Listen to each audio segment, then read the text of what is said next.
Welcome to Alcohol and Anime Night, the show that gets you drunker, the show that gets you fatter, and the show that gives you hope for 2022. Stay tuned.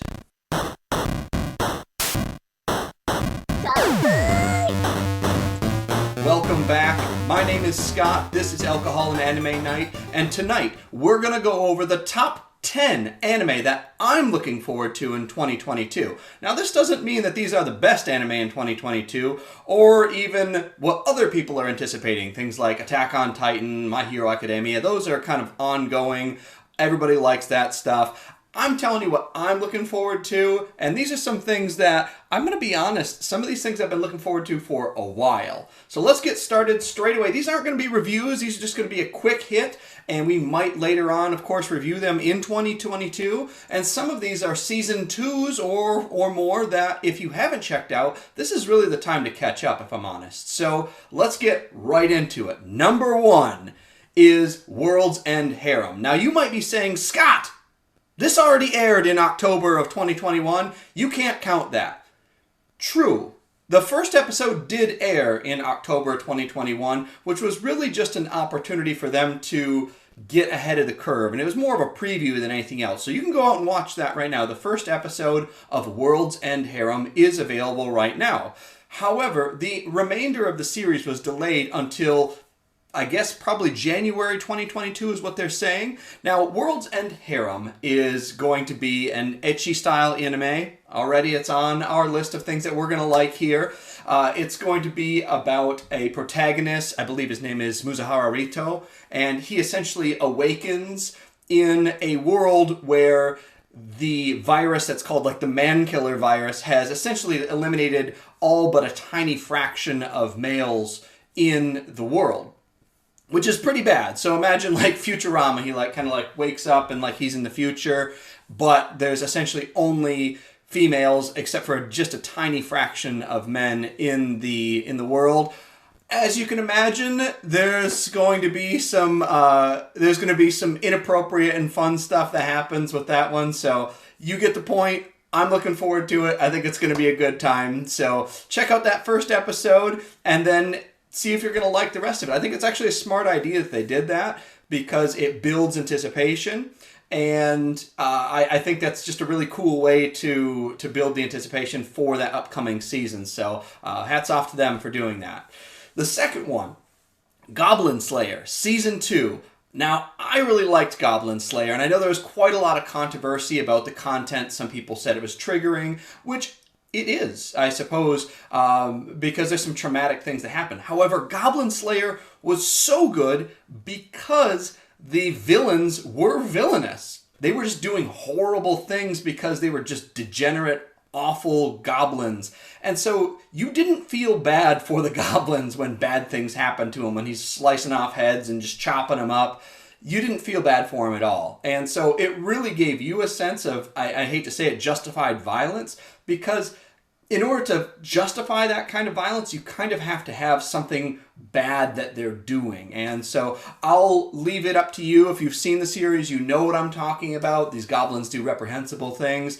But the series was great. I really liked it. It had a lot of action. It was just kind of a cool kind of Dungeons and Dragons style adventure, and I really liked it. And it wasn't about it wasn't the isekai where somebody's born in another world, or reincarnated or anything like that. It's just this takes place in the world, and again, it's very Dungeons and Dragons, kind of an R-rated Dungeons and Dragons. So I recommend the original one. I think we might have done a review on it. I can't remember, but definitely season 2 is coming out. I'm excited. That should be about spring 2022 from what I read. So look forward to that one. Number 3, Rising of Shield Hero Season 2. Now, what you might be seeing a trend here is that you might have heard me talk about the Season 2 curse.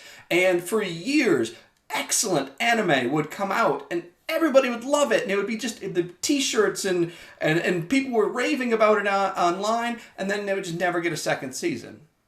And I truly don't know why that was happening. And weirdly enough, in the world of pandemics and people working from home and having all these weird supply chain issues, now we're getting season 2s of shows. So weirdly enough, this is a great time to be alive for anime. So I love it. I'm definitely I'm definitely anticipating this and seeing what else new might be coming out and expanding. It was hard for a while because you couldn't fall in love with the series. You're like, well, they're not even going to bother with the season 2. And so you'd kind of not even buy into it or even have other people buy into it. So season 2 of Rising of Shield Hero coming through. It should be, they said, about April 2022. If you don't know, Shield Hero, another controversial anime. I'm, again, a fan of the controversial stuff. I don't want something that's just a cut and dry story. I want there to be some feelings. I want there to be some moments. I want to feel some kind of emotion when I'm hearing a story. Rising of Shield Hero is definitely one of those. It's it'll get you mad, it'll get you frustrated, and if you haven't seen it, again, I'm not going to do a full review. Definitely check it out, and know that there's a season 2 coming. That's even more exciting.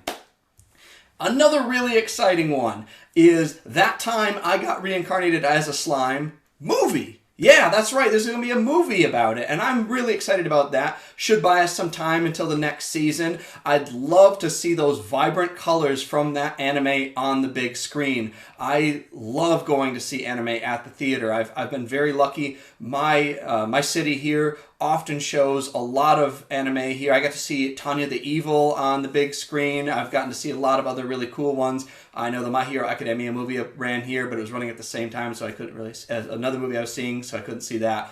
But so cool that that's coming out. I believe they were saying fall 2022, but it's going to be great to see Rimuru and all the other characters come back. Again, I suspect most of you guys have heard about this anime series. Check it out so that way you're primed for the movie, or maybe the movie is going to be a primer for you. They usually do a pretty good job about making the movie stand alone whenever they do those. So that one I'm really looking forward to as well, mainly because I'm looking forward to those updated graphics, really high definition. They really kick it out for those 90-minute movies, so that's going to be exciting for sure. Number 5, Rent-A-Girlfriend, another controversial anime. Again, no surprise here why that one was popular. Now, weirdly enough, just a quick aside, when I watched Rent-A-Girlfriend, I was expecting some kind of a harem, itchy kind of thing, and I was expecting a very specific kind of anime. Now, what I got was a really cool romance story, and I will say I felt like I was tricked into a romance story, but because of that, I really liked it. And it did a great job of kind of luring me in under false pretenses and then surprising me with this really good romance story. So I can't wait for the season 2 for that. The release date was unclear, but I will put a link down below for where it was announced on their website, and they did a quick little video about it. It's really just a picture, essentially, that was saying that there was a season 2 coming. Now, before we get to the second half of the list, it is Alcohol and Anime Night. It's New Year's Eve, so of course we've got to do something. I had somebody drop off to me a whole bunch of beers, and one of them was this Keystone Light. Now, I've never had one of these in my entire life. I frankly didn't think they were any good. We're going to find out right now. I've never had one, and so let's give it a go. I'm cracking it right here. I'll be honest, doesn't smell great, but hey, let's give it a go. Come by.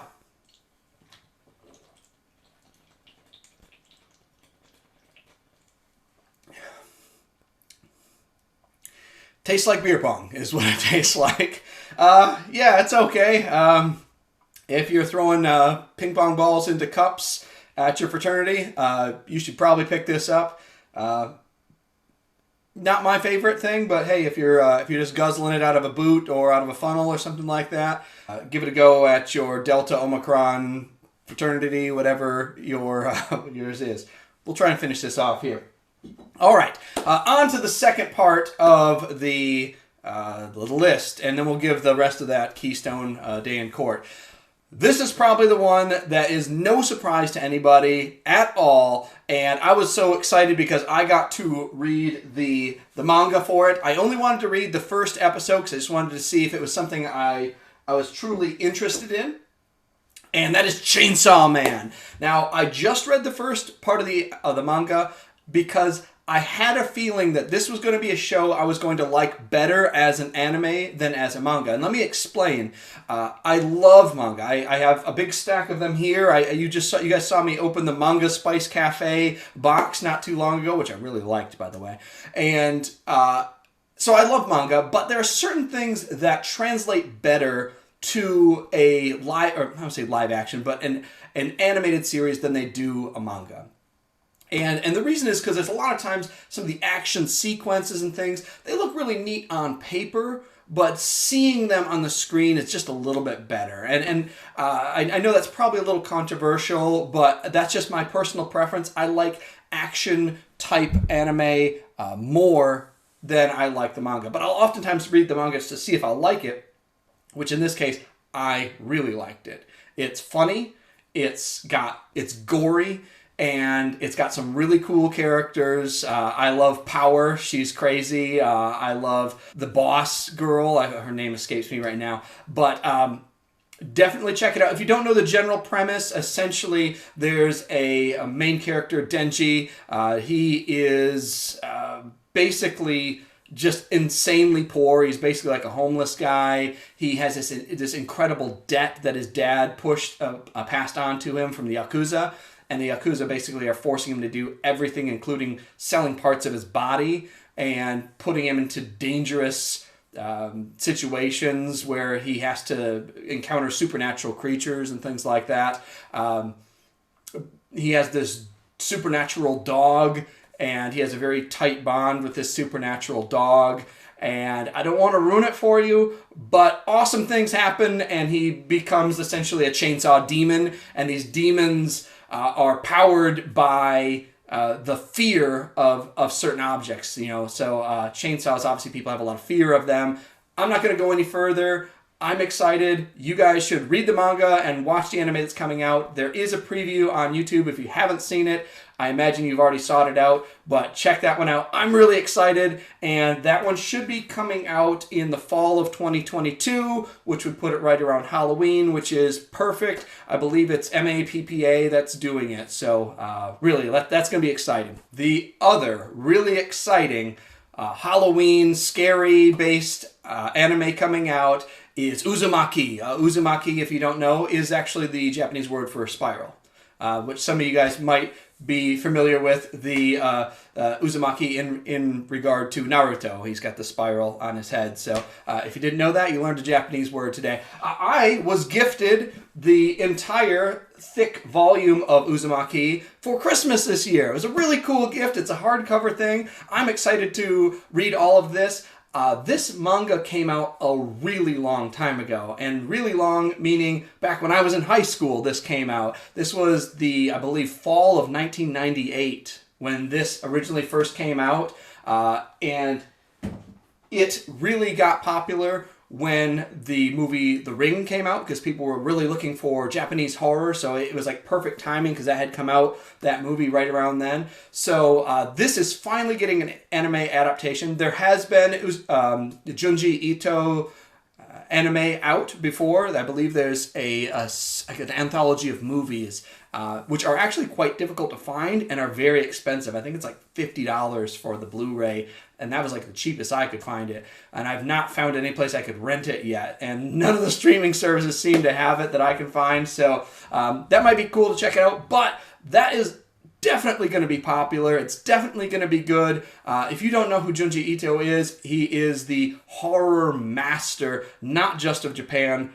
maybe period. He is on the top probably 5 in the world, and I think this is really going to be big. I wouldn't be surprised even if this anime adaptation reignited the passion for Junji Ito, and maybe even had a live action adaptation of some of the things coming for like American films.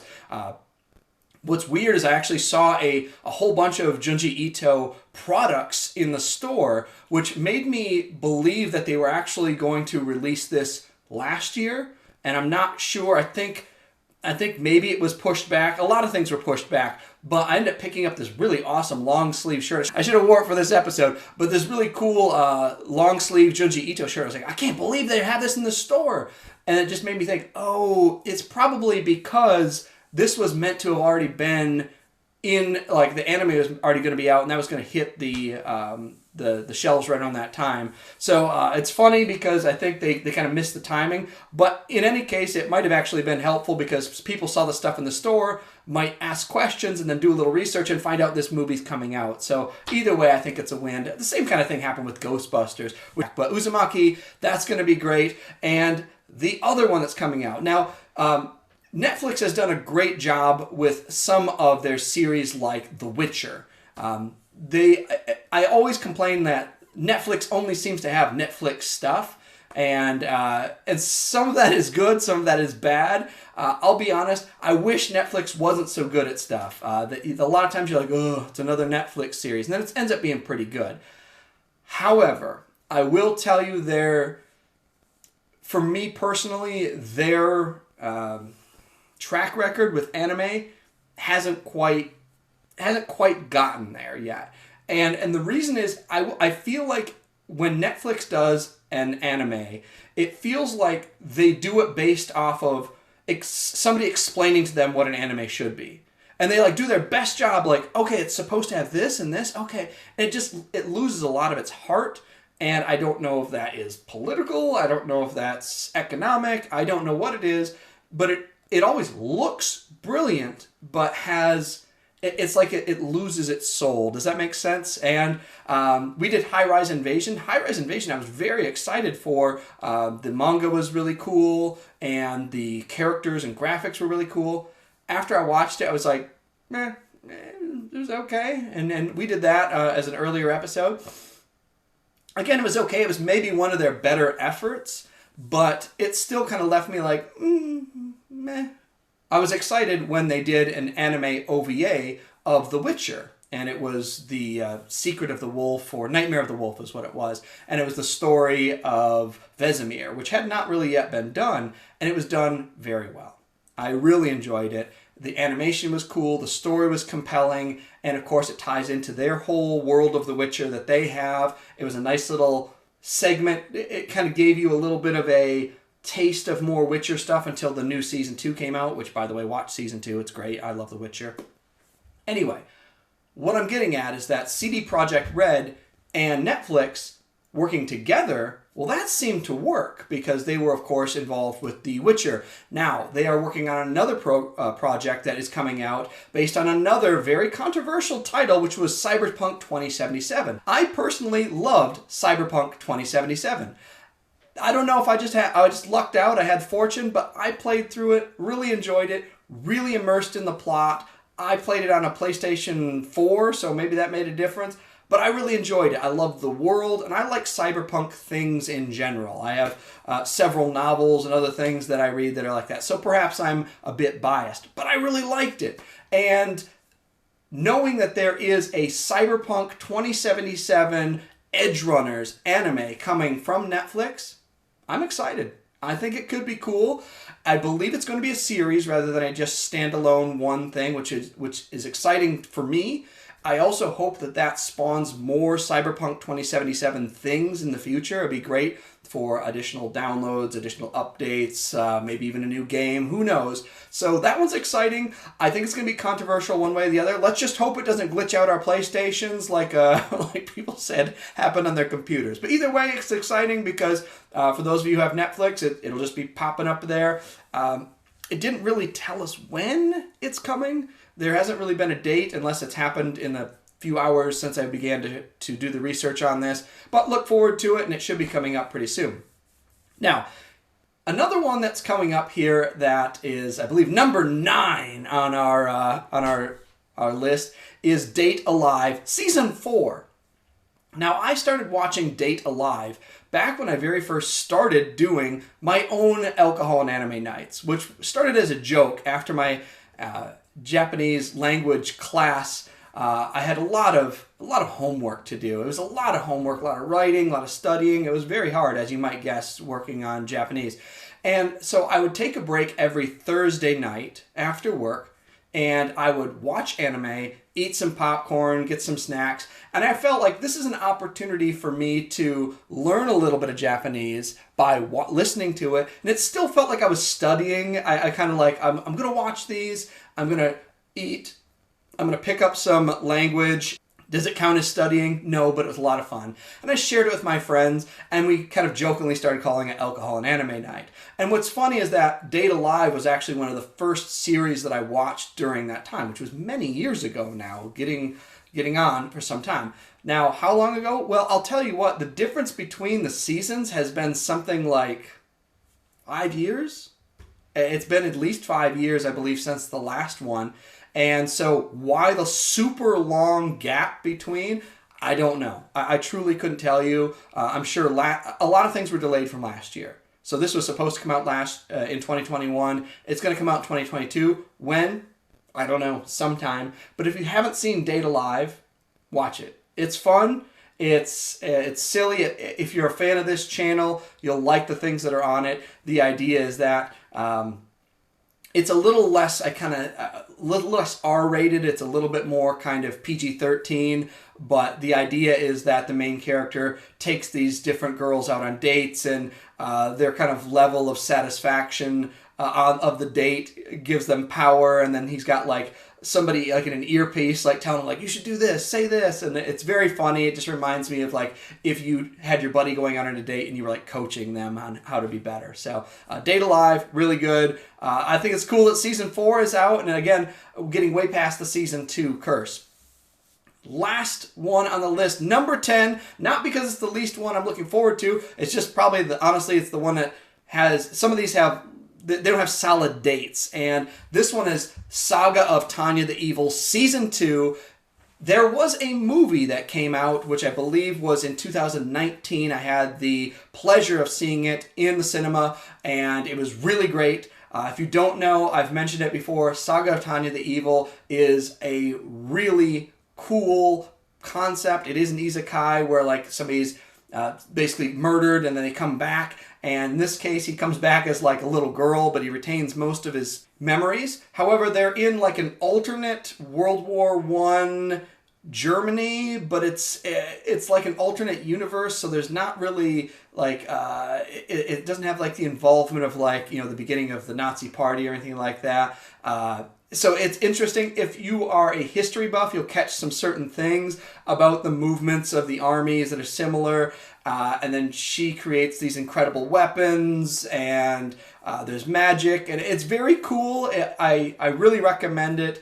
The idea that he's been like essentially reincarnated as this girl. So that was my top 10 anime that I'm looking forward to in 2022. Let me know what you're looking forward to. I'm always looking for new stuff. I'm always looking for things that are exciting. Controversial? Definitely. I'm looking for some things that gets the newspapers rolling, so to speak. And so if you know something like that, comment down below. I really have gotten incredible feedback from you guys. I got a recent request that somebody wanted me to do a review of Afro Samurai, which I've never seen. And so I'm definitely going to check that sometime out in 2022.